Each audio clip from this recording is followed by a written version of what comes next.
کہا قیمتی اتنے میں نے قیمتی جواہرات موتی آپ کی بارگاہ میں پیش کیے تھے، سرکار آپ نے قبول نہیں کیے۔ امام علیہ السلام مولا کے چہرے وجہ اللہ پہ عالم جلال ظاہر ہوا۔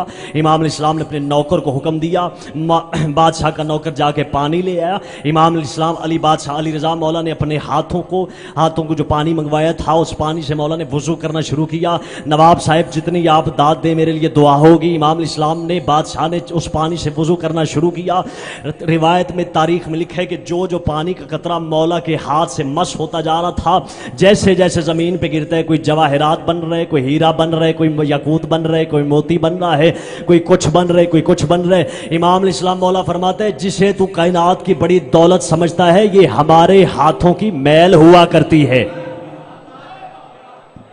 جسے تو دولت سمجھ رہے یہ ہماری مجبوری ہے خطابت کی کہ ہم نے لفظ میل استعمال کیا، کیونکہ تاریخ میں ہے، روایت میں ہے، وگرنہ آل محمد علیہ السلام کی جو دہلیز پہ آ جائے وہ میل نہیں، وہ علیہ السلام ہوتی۔ جسے جناب حر یاد ہو، حر جب تک حسین کی دہلیز پہ نہیں آیا تھا کچھ اور تھا، جب حسین نے اس پہ ترس کیا تو وہ علیہ السلام ہو گیا۔ لہذا سلیمان نبی وہ ہے جسے زمین خزانوں کا ایڈریس بتاتی تھی کہ یا نبی اللہ فلاں خزانہ وہاں پہ ہے، فلاں خزانہ وہاں پہ ہے، فلاں خزانہ وہاں پہ چھپا ہوا ہے۔ علی بادشاہ وہ ہے کہ علی حکم بھی نہیں دیتا، زمین اپنی جنس بدل دیتی، مٹی اپنی جنس بدل دے، پانی اپنی جنس بدل دے۔ سلیمان نبی علیہ السلام نے جیسی نواب صاحب وہ انگوٹھی پہنی ہاتھ میں جس میں محمد علی کا نام لکھا ہوا تھا، یہ وسیلہ تھا، صدقہ تھا کہ انگوٹھی کے پہنتے ہی زمین کی ہر شے سلیمان نبی کے تابع ہو گئی۔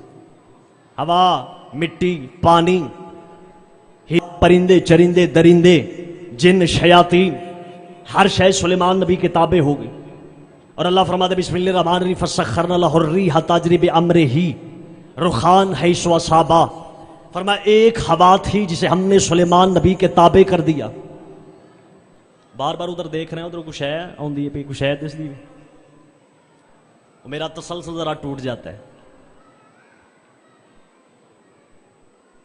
زمین، ہوا، پانی، مٹی، ہیرے، جواہرات، جن، شیاطین، کائنات کی ہر شے سلیمان نبی کے تابع ہو گئی۔ اور قرآن کہتا ہے کہ صرف الریحہ، صرف ایک ہوا تھی جو سلیمان نبی کے تابع ہو گئی، جو سلیمان نبی کی اتباع کرتی تھی، جو سلیمان نبی کی پیروی کرتی تھی، صرف ایک ہوا۔ اچھا میں آپ کو بتانا چاہتا ہوں کہ جس نبی کے اتباع میں، پیروی میں اللہ نے جسے صرف ایک ہوا کو تابع کیا تھا، وہ نبی چاہتا تو مشرق سے مغرب کی طرف چلا جاتا، شمال سے جنوب کی طرف چلا جاتا۔ تو میں بتاؤں کہ علی کس عزت اور عظمت کا مالک ہے۔ علی بادشاہ مولا فرماتے بسم اللہ الرحمن الرحیم، میری کائنات یا علی سرکار مولا منبر ولایت پر تشریف فرماتے ہیں۔ علی بادشاہ مولا فرماتے ہیں صرف ایک ہوا کی بات نہیں، صرف ایک ہوا کی بات نہیں، صرف ایک ہوا کی بات نہیں۔ علی فرماتے جو ایک ہوا تھی وہ سلیمان نبی کے تابع تھی۔ میں علی ہوں، ابو طالب کا بیٹا ہوں، محمد کا وارث ہوں، وارث علم الہیہ ہوں، خلیفۃ اللہ ہوں، خلیفۃ رسول اللہ ہوں، میں عین اللہ ہوں، لسان اللہ ہوں، وزن اللہ ہوں، کلمۃ اللہ ہوں، آیت اللہ ہوں، نفس اللہ ہوں، میں نفس رسول ہوں، میں شوہر بطول ہوں، میں وارث علم الہیہ ہوں، میں آدم نبی سے لے کے محمد مصطفیٰ تک ہر نبی کے علم کا وارث ہوں۔ علی بادشاہ مولا فرماتے ہیں کہ صرف ایک ہوا تھی جو سلیمان نبی کے تابع تھی۔ میں علی تمہیں بتا رہا ہوں بسم اللہ الرحمن الرحیم، یہ خطبہ تو بہت بڑا ہے لیکن ٹائم بڑا قلیل ہے، اس بہت بڑے خطبے میں سے چند ایک مولا کے کلمات آپ کو سنانا چاہتا ہوں۔ علی بادشاہ مولا فرماتے ہیں بسم اللہ الرحمن الرحیم، انا الذی سخرت لی السحاب والرعد والبرق والظلم والانوار والریاح والجبال والنجوم والشمس والقمر۔ علی بادشاہ مولا فرماتے ہیں صرف ایک ہوا نہیں، ایک ہوا سلیمان نبی کے تابع تھی۔ علی فرماتا ہے میں علی ابو طالب کا بیٹا وہ ہوں کہ جتنے بادل ہیں سارے میرے تابع، جتنے بادل ہیں سارے میرے تابع، جتنی ہوائیں ہیں ساری میرے تابع، برق میرے تابع، بجلی میرے تابع، رات میرے تابع، آسمان میرے تابع، افلاک میرے تابع، جتنی زمینیں ہیں ساری کی ساری میرے تابع۔ علی بادشاہ فرماتے ہیں سورج میرے تابع، چاند میرے تابع، النجوم جتنے ستارے ہیں سارے کے سارے میرے تابع۔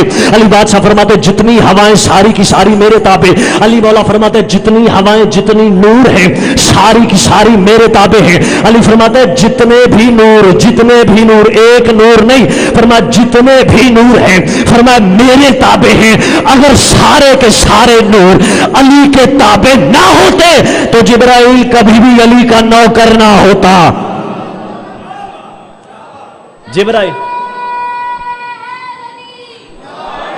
صدا جیو، جبرائیل کبھی بھی علی کا نوکر نہ ہوتا. جبرائیل کبھی بھی علی کو اپنا استاد تسلیم نہ کرتا، کیونکہ کائنات کا ہر نور علی کے تابع.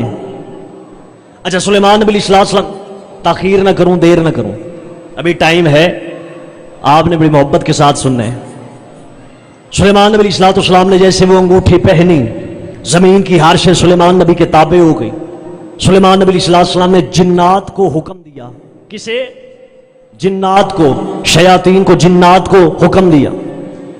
فرمایا میرے اس سلطنت کے لیے ایک تخت بنایا جائے. سلیمان نبی علیہ السلام کے لیے جنات نے تخت بنایا. 1 فرسخ لمبا تھا، 1 فرسخ چوڑا تھا.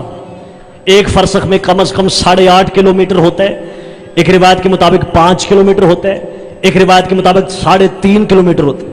آپ 8 کلومیٹر کر لو کہ 8 کلومیٹر لمبا تھا، 8 کلومیٹر چوڑا. سلیمان نبی علیہ السلام کے لیے تخت بنایا کس نے؟ جنات نے. تاریخ میں لکھا ہے، جس کتاب سے میں پڑھ رہا ہوں اور بحمداللہ پوری ذمہ داری کے ساتھ پڑھ رہا ہوں، اس میں لکھا ہے کہ سلیمان نبی کے لیے جنات نے تخت بنایا خالص سونے اور چاندی کا. میں آپ کو ایک نتیجہ دینا چاہتا ہوں. بڑے باشرف چہرے میرے سامنے موجود ہیں، اور اللہ کرے جس طرح میں چاہتا ہوں سمجھانا آپ تک پہنچانا، اللہ کرے ایسا پہنچ جائے. سونے اور چاندی، ابریشم اور سونا. ابریشم یعنی ریشم اور سونے کو استعمال کیا گیا. وہ قالین تخت بنایا گیا، اس کے اوپر لکھا ہے کہ سلیمان نبی علیہ السلام جس ممبر پہ بیٹھتے تھے وہ سونے کا ایک بہت بڑا ممبر بنایا گیا، ہیرے جواہرات سے بڑے بڑے موتیوں سے مزین کیا گیا، سجایا گیا. وہ سونے کا ممبر بنا. جس ممبر پہ سلیمان نبی بیٹھتے تھے وہ سونے کا ممبر بنا. جس ممبر پہ سلیمان نبی بیٹھتے تھے وہ سونے کا ممبر بنا. جس ممبر پہ سلیمان نبی بیٹھتے تھے. میں کائنات کے بڑے بڑے مسلمانوں سے ایک سوال پوچھنا چاہتا ہوں اور میرے سوال کا جواب دو کہ وہ سونے کا ممبر تھا جس پہ سلیمان نبی بیٹھتا تھا، جو دنیا کا بادشاہ تھا، دنیا کی بادشاہی جس نبی کو اللہ نے دی ہے، دنیا کی بادشاہی جس نبی کے ہاتھ میں ہے، جنات جس نبی کے ہاتھ میں تھے، شیاطین جس نبی کے تابع تھے، زمین جس نبی کے تابع تھی، ہیرے جواہرات جس نبی کے تابع تھے. پوری خدائی پہ، پوری زمین پہ سلیمان نبی بادشاہی کرتا رہا ہے اور بیٹھتا تھا سونے کے منبر پہ. ایمان قرآن سے بتاؤ، تم پہ سوال کرنا چاہتا ہوں اور اگر کسی کے پاس اس سوال کا جواب ہے تو مجھے جواب میں بتا دے کہ سلیمان نبی تو سونے کے منبر پہ بیٹھتا تھا. کسی کے پاس اس سوال کا جواب ہے کہ غدیر کے میدان میں محمد کس منبر پہ بیٹھا تھا؟ میدان غدیر میں، میدان غدیر میں مصطفیٰ بادشاہ نے علی کو کس منبر پہ بٹھایا تھا؟ فتح مکہ کے موقع پہ مصطفیٰ نے علی کو کس منبر پہ بٹھایا تھا؟ علی بادشاہ کو مخاطب ہو کے یا رسول اللہ سرکار مولا فرماتے ہیں، مصطفیٰ فرماتے یا علی، کعبے کے اطراف کو بتوں کی نجاست سے پاک کرنا ہے. یا علی سرکار مولا نے بتوں کو توڑنا شروع کر دیا. لوگ آج تک علی کی ولایت کے منکر، علی کی ولایت کے دشمن اتنے کیوں ہیں؟ اس کی وجہ کے علی بادشاہ نے بتوں کو توڑا تھا. خیبر شکن مولا نے بتوں کو توڑا تھا. قرآن میں لکھا ہے کہ ایک نبی بھی تھا جس نے بتوں کو توڑا تھا. نبی کا نام ہے ابراہیم خلیل اللہ. خلیل اللہ نبی ہے. ایک ہوتا ہے حبیب اللہ، ایک ہوتا ہے خلیل اللہ. حبیب اللہ اور خلیل اللہ میں فرق کیا ہے یہ تو مولا ہی بہتر جانتے ہیں. سلیمان نبی علیہ السلام کی حکومت کے حوالے سے، بادشاہی کے حوالے سے میں کچھ آپ کو بتانا چاہتا ہوں. ابراہیم خلیل اللہ نے بتوں کو توڑا، علی بادشاہ نے بھی بتوں کو توڑا. لوگ آج تک علی کے دشمن کیوں ہیں؟ کیوں لوگ علی سے آج تک دشمنی کرتے رہے؟ اس کی وجہ کیا تھی؟ قرآن میں لکھا بسم اللہ الرحمن الرحیم فجعلہم جزازا الا کبیرا لہم لعلہم الیہ یرجعون. قرآن میں اللہ فرماتا کہ ابراہیم نبی نے ان کے سارے بت توڑ دیے الا کبیر اللہم، مگر جو ان کا ایک بڑا بت تھا اسے ابراہیم نبی نے چھوڑ دیا۔ یہی فرق ہے ابراہیم اور علی میں کہ ابراہیم نے سارے توڑے، ایک چھوڑ دیا، علی نے جتنے بھی توڑے تھے ایک بھی نہیں چھوڑا۔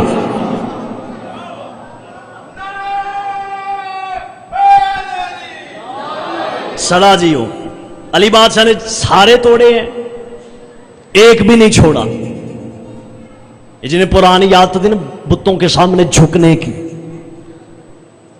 علی بادشاہ خیبر شکن مولا نے مصطفیٰ کے سامنے بحکم مصطفیٰ بحکم الہیہ سارے بت توڑ دیے۔ اچھا، سلیمان نبی کے لیے ممبر بنایا گیا سونے کا، بنایا کس نے تھا؟ جنات نے، جنوں نے سونے کا ممبر بن گئے۔ سونے کے ممبر کے اطراف میں 3000 سونے اور چاندی کی کرسیاں بنائی گئی۔ سونے کی کرسیوں پہ اس وقت کے نبی بیٹھتے تھے، چاندی کی کرسیوں پہ اس وقت کے علماء بیٹھتے تھے۔ ان کے چوگرد صفیں ہوتی تھی انسانوں کی، ان کے چوگرد کھڑے ہوتے تھے جن اور شیاطین۔ پھر اس پہ 1000 مکانات، بھائی گگن 1000 مکانات شیشے کے بنائے گئے تھے، اور اس چیز سے بنائے گئے کہ ہوا انہیں آسانی سے اٹھا کے لے جاتی تھی۔ اتنی بڑی سلطنت اور اتنا بڑا ممبر بنایا گیا، اتنا بڑا تخت بنایا، کس کا؟ سلیمان نبی کا۔ ممبر کس کا بنایا گیا تھا؟ سلیمان نبی کا۔ کس سے بنایا گیا تھا؟ سونے کا۔ لو، جتنی میں نے محنت کی ہے اسی جملے کے لیے میں نے محنت کی ہے، اور مولا کرے مولا میری محافظت فرمائے، مولا میری مدد فرمائے، مشکل کشائی فرمائے۔ جو بات میں آپ تک پہنچانا چاہتا ہوں اس بات کو نتیجتاً تمہارے حوالے کرنے لگا ہوں انشاءاللہ العزیز، جس کا جتنا مقدر اور نصیب ہوگا۔ سلیمان نبی وہ ہے کہ جس نے سونے کا ممبر اللہ سے مانگا تھا۔ سلیمان نبی وہ ہے جس نے اللہ سے سونے کا ممبر مانگا تھا۔ سلیمان نبی وہ ہے جس نے اللہ سے سونے کا ممبر مانگا تھا۔ بھائی گگن دعا فرمانا، سلیمان نبی وہ ہے جس نے اللہ سے سونے کا ممبر مانگا تھا۔ سلیمان نبی وہ ہے جس نے بادشاہی کے لیے، نواب صاحب، سلیمان نبی وہ ہے جس نے بادشاہی کرنے کے لیے اللہ سے سونے کا ممبر مانگا تھا۔ سلیمان نبی وہ ہے جس نے اللہ سے سونے کا ممبر مانگا ہے، اور فاطمہ زہرا کی ماں ملکۃ العرب جناب خدیجۃ الکبریٰ اس ہستی کا نام ہے جس نے محمد کی ذات کے لیے سونا غریبوں میں تقسیم کر دیا تھا۔ خدیجۃ الکبریٰ، ملکۃ العرب، ولیت اللہ کی پاک اماں، عزتوں والی، عظمتوں والی پاک بی بی سلیمان نبی علیہ السلام وہ ہے جس نے اللہ سے سونے کا ممبر مانگا تھا۔ ملکۃ العرب وہ ہے کہ جس نے ذات مصطفیٰ کے لیے، رسول کی رسالت بچانے کے لیے، اللہ کی توحید بچانے کے لیے سارا سونا لٹا دیا۔ اور جسے یاد ہو، تاریخوں میں لکھا ہوا ہے کہ عرب کے بڑے بڑے بھکاری، بڑے بڑے مانگنے والے، جو بعد میں آل رسول کی دہلیز پہ آ کے کچھ اور ہی بن بیٹھے تھے، عرب کے بڑے بڑے بھکاری، ملکۃ العرب، ولیت اللہ کی ماں، مخدر عصمت کی ماں، سیدات نساء العالمین کی ماں، اپنے نوکروں کو حکم دے کے فرماتی، جاؤ عرب کے بھکاریوں کو بلا کے لاؤ، میرے گھر میں دسترخوان بچھایا جائے۔ دسترخوان کے اوپر سونے کے برتنوں میں کھانا رکھا جاتا تھا، سونے کے برتنوں میں کھانا رکھ دیا جاتا، قسم قسم کے رنگ رنگ کے کھانے ہوتے تھے۔ ملکۃ العرب اپنے نوکروں کو حکم دیتی، نوکر عرب کے اچھا اشارے سے ایک بات کروں، ملکۃ العرب کے نوکروں کو بھی پتا تھا کہ عرب میں بھکاری کون کون ہے، بڑا پہچان کے لے کے آتے تھے، یہ ہاتھ سدا بلند رہے، بڑا پہچان کے لے کے آتے تھے کہ کون کون سا یہاں پہ غریب ہے، کون کون سا فقیر ہے، کون کون سا بھکاری ہے۔ دسترخوان لگے، سونے کے برتنوں میں کھانا،